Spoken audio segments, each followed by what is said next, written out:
Everyone, আজকে কিন্তু সাজুগুজু করে আবার রেডি হয়ে গেছে। বাট কোথায় যাচ্ছি দাঁড়াও দাঁড়াও বলছি। আজকে কিন্তু আমরা সবাই ফ্যামিলি মিলে যাচ্ছি ম্যাজিক শো দেখতে। সেই ছোটবেলা কত শুনতাম ম্যাজিক শো, সার্কাস এইসবের নাম। আস্তে আস্তে আমরা বড় হওয়ার সাথে সাথে এগুলোর জন্য এখন কিছুই চল নেই। আচ্ছা আগে তাড়াতাড়ি বলো তো আজকে আমার ড্রেসটা কেমন লাগছে। আর আমি কিন্তু সেই ছোটবেলা একবার সার্কাস দেখতে গেছিলাম, তারপর আর এইসব কিছুই দেখা হয়নি। আর এই যে চলে এসেছে আমাদের লোকেশনে, আর এই লোকেশনটা ছিল বারাসাতের মধ্যে রবীন্দ্র ভবনে। জানো তো এই লোকেশনে আমার আগেও অনেকবার আসা আছে, কেননা আমি যখন ছোটবেলায় নাচ শিখতাম তখন এখানে বহুবার প্রোগ্রাম করতে এসেছি। আর ছোটবেলা তো সব জায়গায় মাই নিয়ে যেত, তাই মাকে বলছিলাম দেখো পুরোনো কথা মনে পড়ে যাচ্ছে। তারপরে মা কিন্তু এখানে গরম গরম সিঙ্গারা নিয়ে চলে এসেছিল। আর আমার না সিঙ্গারা খেতে অতটাও ভালো লাগে না, তবুও খিদে পেয়েছিল বলে খেতে হয়েছিল একটা। আর ভেতরে কিন্তু বাইরে কোনো দোকানের খাবার এলাও করে না, তাই ভেতর থেকে আমাদের কিছু খাবার কিনে নিতে হয়েছে। আসলে কিছু খেতে খেতে দেখাটার মজাটাই কিন্তু আলাদা। তারপর ভেতরে ঢুকে বসার পর কিছুক্ষণের মধ্যে শো শুরু হয়ে যায়। আর কিছুক্ষণ ম্যাজিক দেখানোর পর এখানে কিন্তু বাচ্চাদের ডেকে নিয়েছিল, কারণ বাচ্চাদের দিয়ে একটা ম্যাজিক দেখাবে তাই। আর এখানে একটা মজার ব্যাপার হয়েছে, ডেকেছিল দুটো বাচ্চাকে, চলে গেছে 10 থেকে 12টা বাচ্চা। আর এই যে ম্যাজিকটা দেখেছিল সিরিয়াসলি আমি তো মানে পুরো অবাক। প্রথমে কিন্তু বাচ্চা ছেলেটা চোখ বাঁধে, তারপরে একটা বাক্সের উপর শোয়, তারপর বাক্সটা একটা বোর্ডের মতো হয়ে গিয়ে বোর্ডটা ফেলে দেয় আর বাচ্চাটা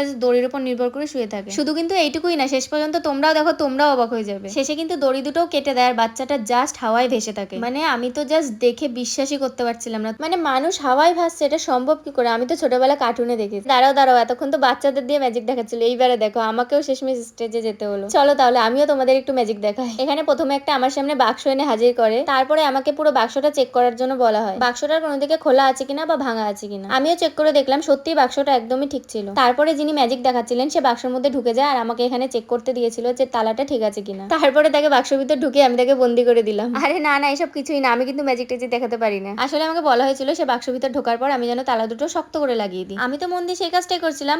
তারপরে দেখি একই কাণ্ড, কিছুক্ষণ পরেই পুলিশ হয়ে পিছনের দরজা দিয়ে বেরিয়ে এসেছে। আসলে পাশে অনেক জোরে গান বাজছিল, বাকি দর্শকরা কিন্তু বুঝতে পেরেছে, আমি ততক্ষণে বুঝতে পারিনি। আর বোঝার পর আমার রিয়াকশনটা দেখো, পুরোই অবাক। আর স্বাভাবিক অবাক হওয়ারই কথা, আমি কিন্তু সত্যিকারের বাক্সটা পুরোই চেক করেছিলাম আর তালাটাও শক্ত করে লাগিয়েছি, বাট তারপরেও এটা সম্ভব কি করে? তারপরে আমার সাথে কিন্তু এখানে একটু মজা করছিল, এটাই বলছিল যে তুমি লোকটাকে যে বাক্সের ভিতর ভরেছো তোমার কিন্তু জেল হতে পারে। আর হ্যাঁ, এখানে কিন্তু শেষ না, দাঁড়াও শেষ পর্যন্ত দেখে যাও। পুলিশ তো চলে গেল, কিন্তু বাক্স খোলার পর আবার কয়েদি বেরোলো। তোমরা যদি ভিডিওটা এগিয়ে দেখো, আমি কিন্তু এই ড্রেসে নাকি ভরিয়ে নি বাক্সের ভিতর। আর এই ম্যাজিকটা এই অবধি ছিল, উনি কিন্তু একটার পর একটা অবাক করা ম্যাজিক দেখিয়েই যাচ্ছিল। স্টেজ থেকে নিচে নেমে এসে র্যান্ডম অডিয়েন্সের কান থেকে টাকা বার করছে, ভাবা যায়। তারপর ওখান থেকে বেরিয়ে আমরা চলে গেলাম একটা রেস্টুরেন্টে কিছু খেতে। আর বাড়িতে আসার পথে একটু মাংস নিয়ে এসেছিলাম আর সেটাই রান্না করছিলাম। আসলে আমি কিন্তু সবসময় রান্না করি না, আমার যখন মুড হয় তখনই ভালো লাগে রান্না করতে। আমি কিন্তু ম্যাজিক দেখে ভীষণ মজা পেয়েছি, সেই ছোটবেলার কথা মনে পড়ে গেল। আর হ্যাঁ, এখনকার বাচ্চারা কিন্তু এইসব দিকে খুব কমই ইন্টারেস্ট দেখায়, তারা সারাদিন ফোন নিয়ে ব্যস্ত থাকে। আমি মনে করি যদি বাড়ির আশেপাশে এরকম কোনো ম্যাজিক সার্কাস এসে থাকে তাহলে বাচ্চাদের অবশ্যই দেখানো উচিত, দেখে কিন্তু অনেকটা মজাও পাবে। আর হ্যাঁ, তোমরা কারা কারা ম্যাজিক শো আর সার্কাস এগুলো দেখেছো অবশ্যই আমাকে জানিও। তো চলো টাটা বাই বাই, দেখা হচ্ছে পরের ভিডিওতে।